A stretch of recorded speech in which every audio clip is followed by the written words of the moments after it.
Hello बच्चों, अब हम करेंगे question 3। In a single throw of two coin find the probability of getting first part both tail, second part at least one tail, third part at the most one tell.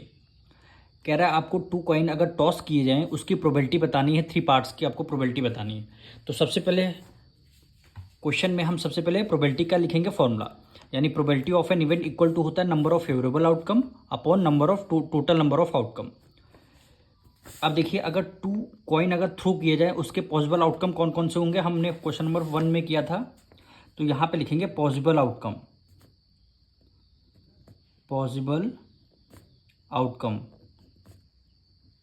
Possible outcome.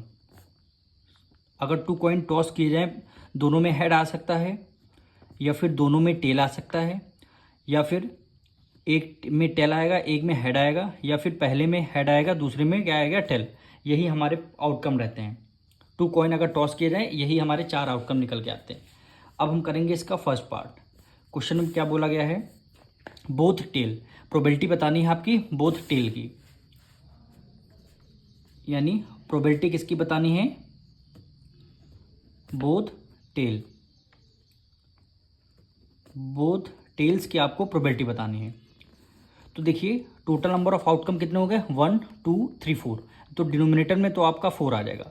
अब both tell outcome में देखिए, दोनों में tell किस में है, केवल एक ही टर्म में दोनों में टेल हैं। तो क्या हो जाएगा इसका आंसर 1/4 हो जाएगा। बोथ टेल एक ही टर्म में आ रहा है तो 1 टोटल में 4 आ जाएगा, और न्यूमरेटर में आपका 1 आएगा, क्योंकि बोथ टर्म में एक ही आपका टेल आ रहा है। अब इसका हम सेकेंड पार्ट करेंगे।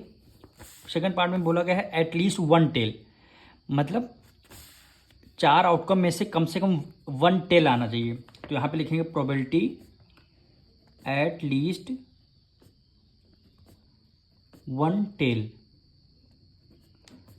कम से कम 1 टेल आना चाहिए। तो डिनोमिनेटर में तो आपका 4 ही आएगा। क्यों आएगा, क्योंकि टोटल नंबर ऑफ आउटकम क्या होते हैं, 4 होते हैं। At least 1 tail.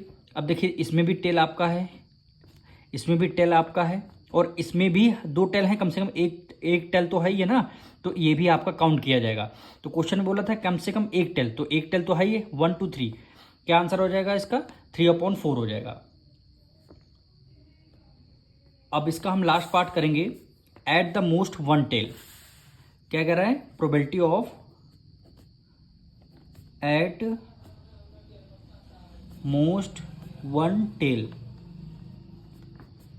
1 टेल की प्रोबेबिलिटी आपको बतानी है। तो टोटल नंबर ऑफ आउटकम कितने हो जाएंगे, 4 आ जाएगा, वो आपका रहेगा डिनोमिनेटर में। अब न्यूमरेटर में क्या होगा, कम से कम 1 टेल आना चाहिए, एक इसमें 1 2 और 3। तो इसमें भी क्या आंसर आ जाएगा, 3/4 आंसर आ जाएगा। कह रहा था कम से कम 1 टेल आना चाहिए, तो 1 2 3 यानी 4 आउटकम में से 3 आउटकम में आपका टेल आ रहा है, तो 3/4 आपका आंसर हो जाएगा।